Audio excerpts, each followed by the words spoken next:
I knew from the moment I stepped into that warehouse that I didn't belong there. The place smelled of rust, damp concrete, and the kind of trouble you can taste before it hits you. My heels clicked too loudly on the floor, echoing like they were calling out, "Wrong place, wrong woman." But I kept walking.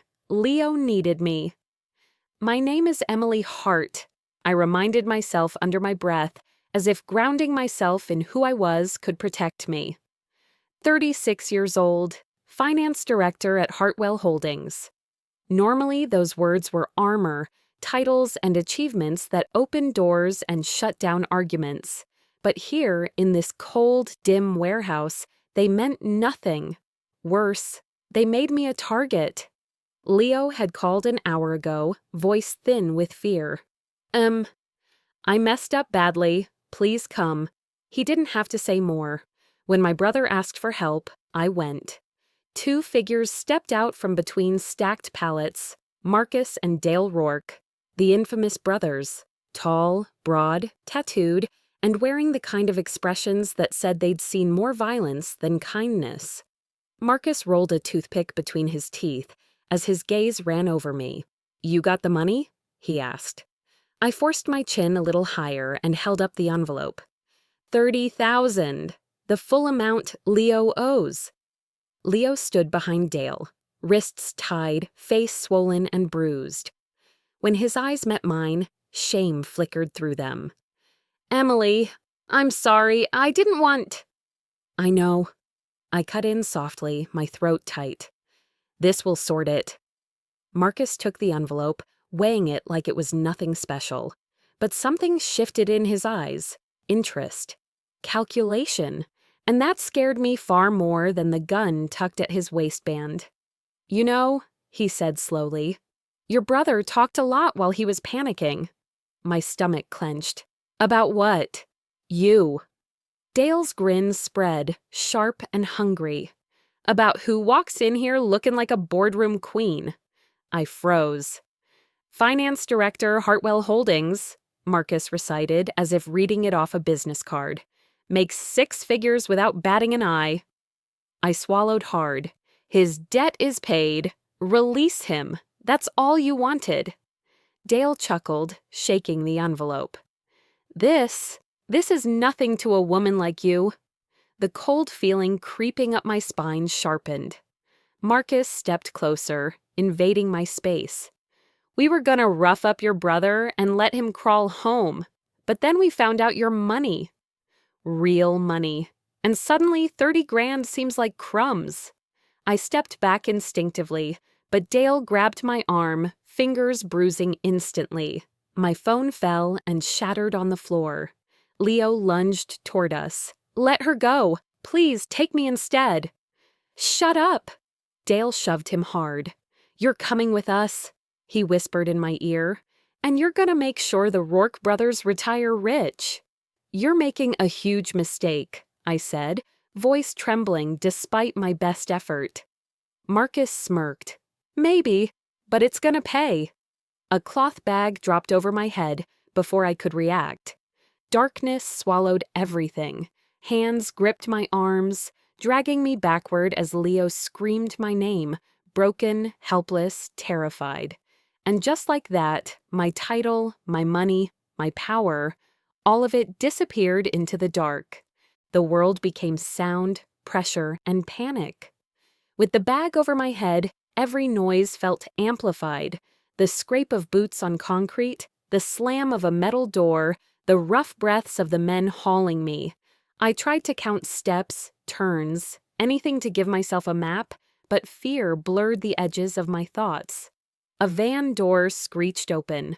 "Watch her head," Marcus muttered. They didn't. My skull clipped the metal frame as they shoved me inside. The pain burst bright behind my eyes. My hands were yanked in front of me, rope biting around my wrists. I forced my voice steady. "Listen, I can get you more money. If you just let me talk, if you let Leo go." "Stop talking," Dale snapped. "You'll get your chance." The van door slammed, sealing me in darkness that smelled like gasoline and damp carpet. The engine started. The movement jolted me sideways, and I had to dig my shoulder into the cold floor to keep from rolling. Breathe, Emily. Finance directors don't fall apart. Not even when kidnapped. But I did. For a moment. A shaking breath slipped out, one I couldn't swallow back. Images of Leo's bruised face and terrified eyes flashed behind my blindfold. He'd blame himself forever for this. And God, part of me blamed him too, just for a heartbeat, before the guilt washed over me. This wasn't him. This was me choosing to walk in. The van rattled over potholes as Marcus and Dale spoke in low voices up front. "Boss is gonna lose his mind," Dale muttered. "Boss is gonna pay us double," Marcus corrected. "We bring him someone like her, he'll see opportunity." A third voice answered, one I didn't recognize.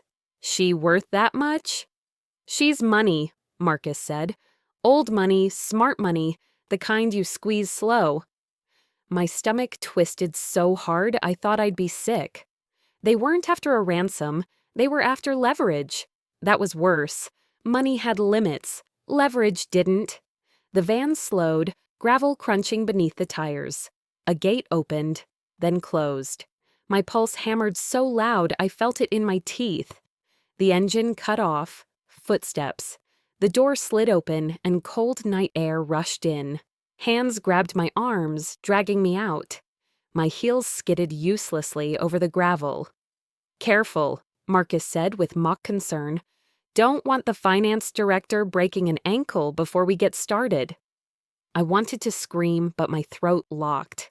Instead, I forced myself to stand tall, even blindfolded. "Where are you taking me?" I demanded. A new voice answered smooth. Controlled. Dangerous in a way the brothers weren't smart enough to be. "Somewhere we can talk properly, Ms. Hart." The bag was ripped off. I blinked hard, vision swimming, then freezing. I wasn't in a warehouse anymore. I was standing in front of a large, abandoned farmhouse. Overgrown, isolated, windows boarded. Floodlights lit the yard like a prison camp. 3 more men stood nearby, each watching me like I was an asset waiting to be appraised. But it was the man in front, the one stepping toward me with calm, predatory interest, who made the air feel thin, tall, well-dressed, clean-cut compared to the Rourkes. Eyes sharp enough to see straight through to the truth you never wanted to show Emily Hart, he said, as if tasting it. 36, finance director, old family money. He smiled. "You and I are going to be very useful to each other." My voice barely made it out. "Who are you?" He offered a hand as if greeting me at a business luncheon. "Call me Rowan." I didn't take it. His smile sharpened. "Bring her inside." Hands seized my arms, and the farmhouse door opened like the mouth of something waiting to swallow me whole. The farmhouse swallowed me whole. Musty air, peeling wallpaper, a long corridor lit by a single humming bulb. The Rourkes shoved me forward, Rowan walking just behind us with the casual confidence of a man who never needed to raise his voice to be obeyed. My wrists burned against the rope. My thoughts ran in frantic circles. Finance meetings, investor calls, spreadsheets. None of it mattered now. All the control I'd ever had was stripped down to these tight, breathless moments. They pushed me into a room that looked like it once belonged to a family. Floral curtains, a sagging sofa, a dusty wooden table. But the warmth was long gone. Now it held a single chair bolted to the floor. "Sit," Rowan said. It wasn't a threat. It was an instruction. A quiet command I somehow knew would end badly if ignored. I sat. Marcus tied my ankles. Dale hovered in the corner, smug and twitchy. A 4th man leaned against the wall, bald, arms folded, eyes tracking every breath I took. Rowan stood across from me, hands in his pockets, observing like he was making silent calculations about my worth. I'd seen that look in boardrooms. This was a man who dealt in risk and reward like second nature. "You know why you're here," he said. "No," I answered. "I came to pay my brother's debt. You've been paid. You have no reason to keep me." Rowan almost smiled. "That's where you're wrong. You, Miss Hart, are the most valuable asset that's ever walked into one of my problems." "I'm not an asset." "You are," he said gently, "just not one you understand yet." A shiver ran through me. He began pacing slowly, each step deliberate. "You move money. You understand markets, pressure points, vulnerabilities. You come from a family with power and connections, but not the kind who'll call the police, not immediately, not for something that might embarrass them." I swallowed hard. He wasn't guessing, he knew. "So let me be clear," Rowan continued. "I don't want a ransom. I want your cooperation." "My cooperation?" "Yes." He stopped in front of me. "We're expanding operations. I need someone with legitimate expertise. Someone who can help move money in ways that won't draw eyes." My heart plummeted. "You want me to launder for you?" "I want you to prove your loyalty by helping us structure financial flows." His eyes narrowed slightly. "Think of it as a temporary consultancy." "You're insane if you think I'll help you." Rowan leaned down until we were eye level. His voice was soft enough to send a chill through my bones. "You will help me, Emily Hart, for 2 reasons. 1, he tapped the rope around my wrists. "You are in no position to refuse." "And 2, I whispered. His smile didn't reach his eyes. "Because I know exactly where your brother lives, and what he looks like when he cries." A burst of raw panic slammed into me. "If you hurt him—" "I don't hurt people needlessly," Rowan said. "But leverage is a tool, and you, of all people, understand tools." I forced myself to breathe, to think. Even if I agreed, "You can't trust me," I'd sabotage you the first chance I got. "I know," he said simply. "That's what the first few days are for." My stomach twisted. "First few days of what?" Rowan signaled to Dale. "Bring it." A metal case slammed onto the table. When Dale opened it, I saw straps, buckles, something like a modified stun device. My blood went cold. Rowan's voice softened again, too gentle for the fear he unleashed. "This will ensure we understand each other." I yanked at the rope until my skin burned. "Don't touch me." Rowan tilted his head. "Emily, you're a smart woman. Don't make this harder." I shook my head, my heartbeat thundering. "You can't." "Oh, I can." He nodded to Marcus. "Hold her." Hands gripped my shoulders, pinning me to the chair. And as Dale stepped forward with the device, Rowan whispered, "This is the part where we build trust." Marcus's hands clamped down on my shoulders, strong enough to grind bone. I twisted, kicked, tried to wrench my wrists free, but the rope only dug deeper, burning my skin. Panic rose like floodwater, thick, choking, impossible to swallow. "Don't do this," I said, breathless. "Rowan, please." Rowan didn't flinch at my tone. He didn't enjoy it, but he didn't hesitate either. That was somehow worse. He watched me with the calm detachment of a surgeon, preparing for an unpleasant but necessary procedure. Dale lifted the device. It wasn't a simple shock baton. It was strapped with wires, copper plating, and a dial that hummed when he turned it on. A low electric buzz filled the air. "Hold her steady," Rowan said quietly. "Wait, stop." My voice cracked. "Rowan, listen to me." He stepped closer, his expression unreadable. "This isn't punishment, Emily. This is assurance, the beginning of our working relationship." "I'm not working with you." "You will," he said softly, "because you'll realize survival is a form of negotiation." Dale pressed the device to my forearm. White-hot agony exploded through me. My spine arched. A sound tore from my throat that didn't even feel human. The shock lasted only seconds, but it ripped through every nerve like fire sizzling beneath my skin. When it ended, my breath came in ragged gasps. My vision blurred around the edges. Tears spilled, unbidden, furious.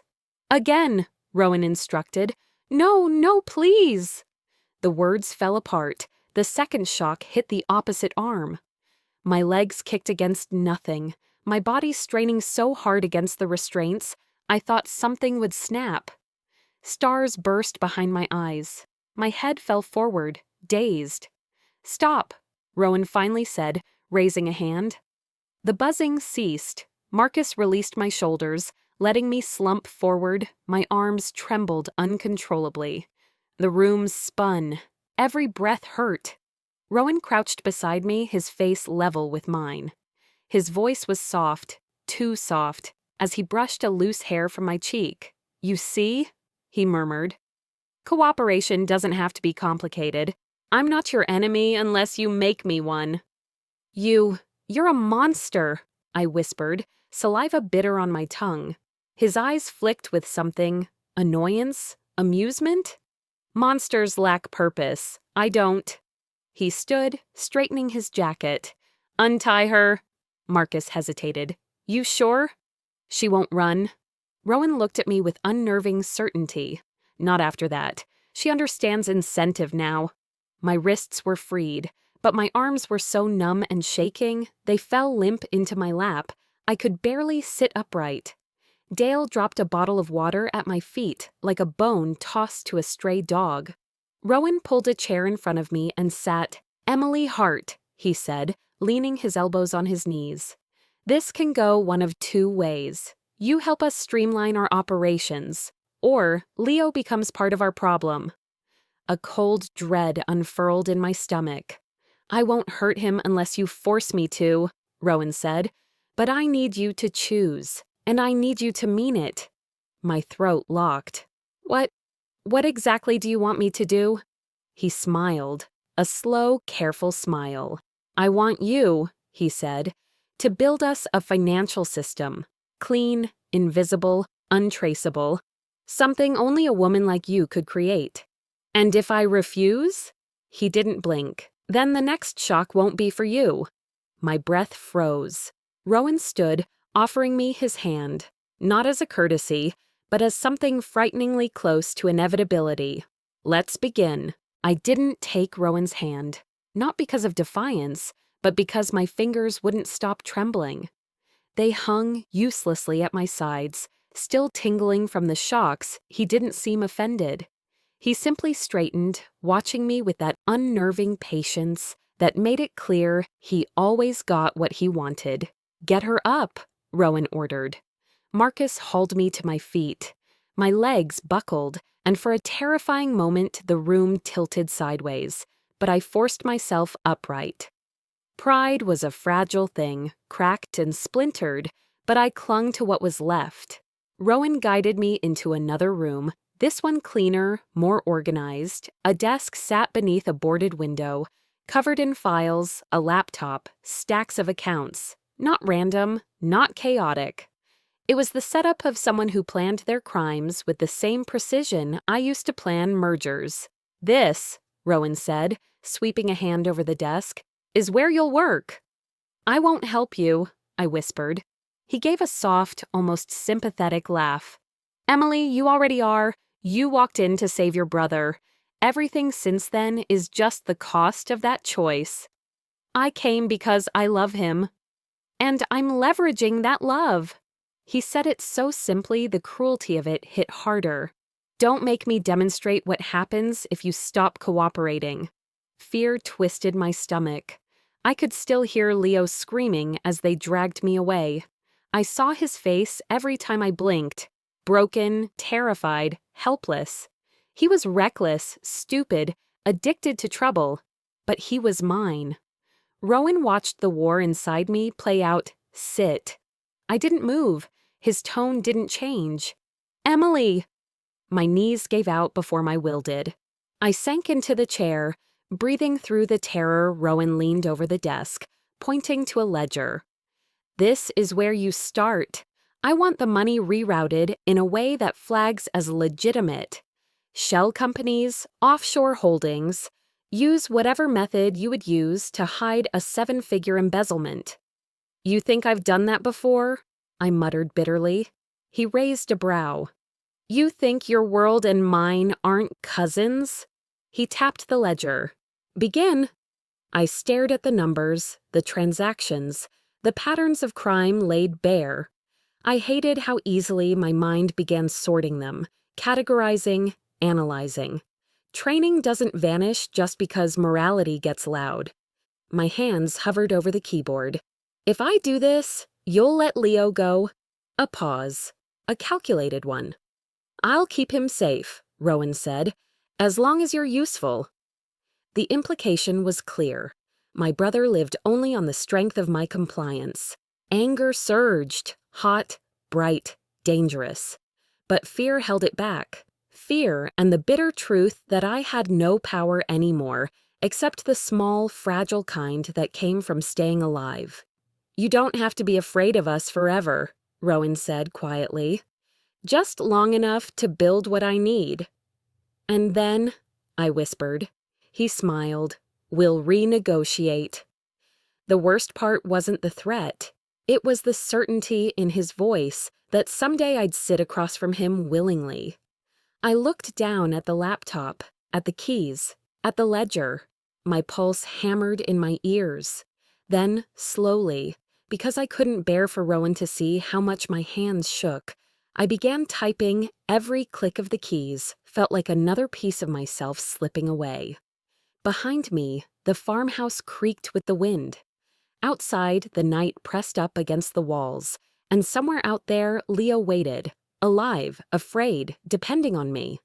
Good, Rowan murmured, his voice low and satisfied. We're going to make an excellent team. I didn't answer. In that dim, forgotten farmhouse, with pain still burning under my skin and terror sitting heavy in my throat, I began helping the men who had stolen my freedom, because it was the only way left to protect the last person I loved, and I had no idea, not yet, just how far they intended to push me.